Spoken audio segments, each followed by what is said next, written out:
Meus amigos com bom ar, boa noite. Nós estávamos falando ultimamente sobre emoção e sentimento, e hoje vamos falar sobre um assunto apaixonante, que é sobre as paixões.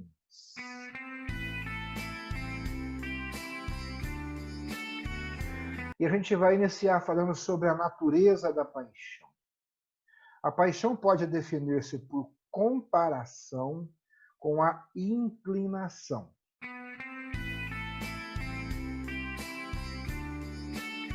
O que é a paixão? Podemos definir a paixão como um movimento impetuoso da alma, conduzindo-nos ou afastando-nos de um objeto, conforme encontrarmos nele uma fonte de prazer ou de dor. Então, as paixões não são mais do que as inclinações elevadas a um alto grau de intensidade.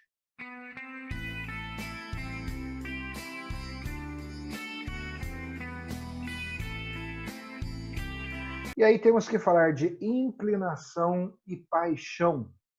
Nós não devemos reduzir a paixão à inclinação.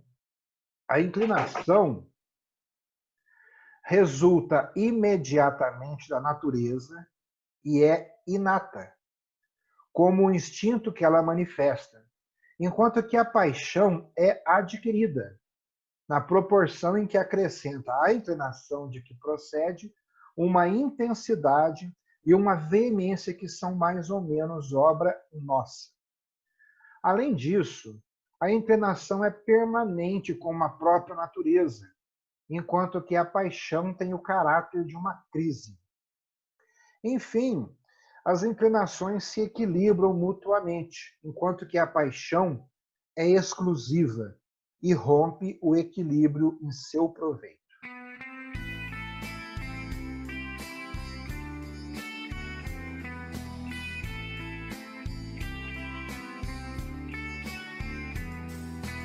Dito isso, temos que pensar nas causas das paixões.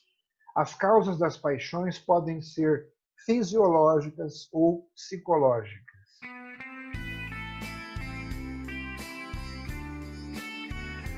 As causas fisiológicas, inicialmente, a paixão é uma inclinação elevada a um alto grau de intensidade.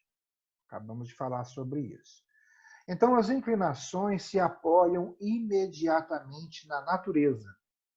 Conclui-se daí que as paixões resultam, por uma parte, do próprio temperamento. As inclinações, sem dúvida, se equilibram mutuamente, mas não de maneira perfeita. São, na realidade, desigualmente desenvolvidas, segundo a hereditariedade e o temperamento físico.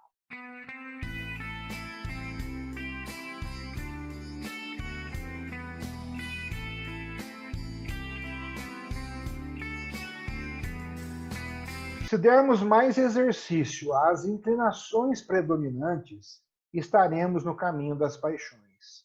E pode-se dizer que estas existem em germe nas nossas inclinações, isto é, no nosso temperamento físico e moral.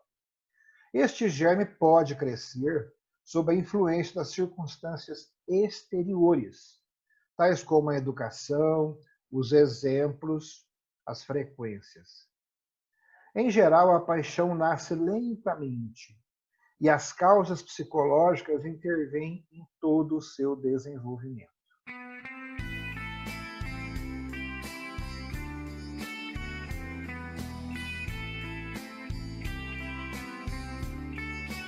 Com relação às causas psicológicas, estas são as mais importantes, porque a paixão não pode assumir extensão e força a não ser pela cumplicidade, ao menos tácita, da nossa vontade, que se torna assim a causa principal da paixão.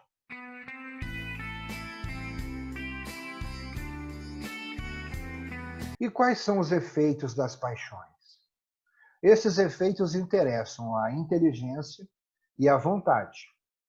Quais são os efeitos sobre a inteligência? Atenção! A paixão, ao mesmo tempo, enfraquece e superexcita a inteligência. A paixão centraliza as atividades da alma sobre o objeto da paixão e, ao mesmo tempo, suspende qualquer forma de atividade que não seja exigida pelos fins da paixão. Produz-se assim uma espécie de unificação da alma por empobrecimento. Por outro lado, a inteligência fica exaltada e superexcitada quando a serviço dos fins da paixão.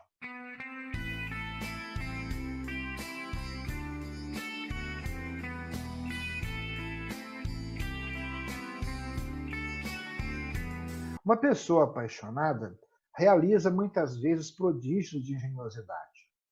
O monoideísmo que constitui a paixão permite-lhe concentrar sua atenção no mesmo ponto, com uma perseverança que não recua diante de nenhum obstáculo e não conhece outro interesse que o da paixão.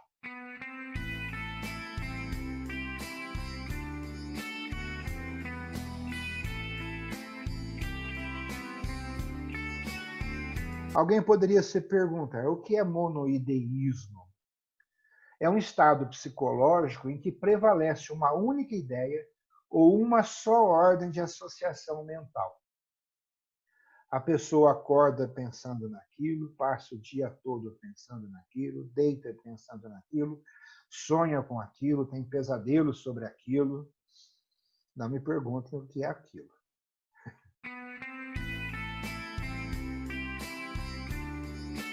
Efeitos sobre a vontade.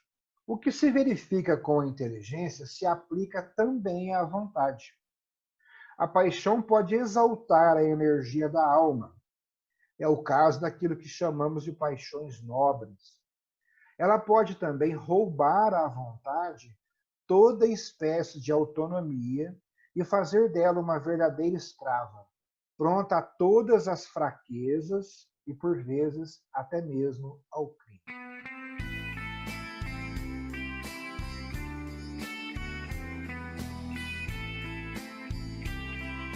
Vamos falar um pouquinho sobre a paixão do ponto de vista moral. A palavra paixão é empregada geralmente num sentido pejorativo e designa, na linguagem corrente, um apetite desregrado. Na realidade, a paixão não é má por si mesma. Ela não se torna má a não ser em função do seu objeto.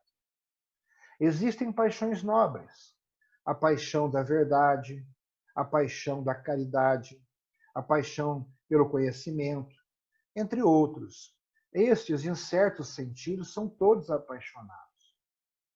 A paixão não se torna culpável a não ser que se dirija para um objeto moralmente mau. Podem-se, por isso, dividir as paixões em si mesmas, independentemente do valor moral de seu objeto.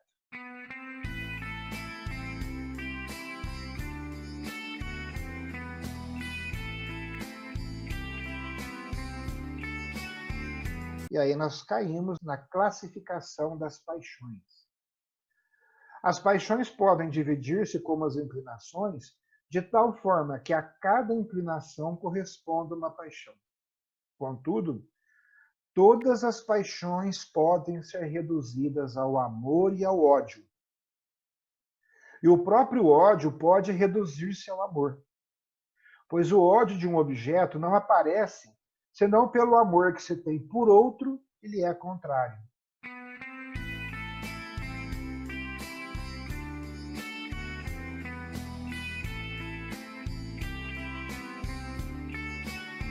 Então, hoje, nós encontramos nos dicionários aí que colocam o seguinte: paixão, sentimento intenso que possui a capacidade de alterar o comportamento, o pensamento, etc. Amor, ódio ou desejo demonstrado de maneira extrema. Então é interessante como, de repente, a gente percebe que essas coisas podem reduzir-se ao amor, como foi colocado. Interessante.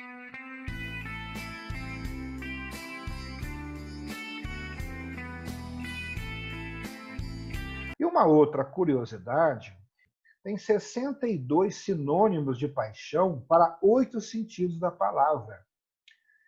E muitos devem ser conhecidos de vocês, só que um deles me chamou a atenção, porque é um termo que de uns tempos para cá vem sendo utilizado com muita frequência. O termo é arrebatamento. Achei interessante isso para se pensar. E colocando ainda curiosidades, vocês sabem qual é o símbolo da paixão? O cupido. É uma das mais simbólicas representações do amor e da paixão. Cupido ou eros significa desejo em grego. Vocês sabem qual animal representa o amor? O lobo. É o animal do poder e símbolo do amor. Achei curioso isso aqui e é interessante para vocês pensarem um pouco, porque gera uma série de conclusões, de indagações e, posteriormente, de conclusões interessantes.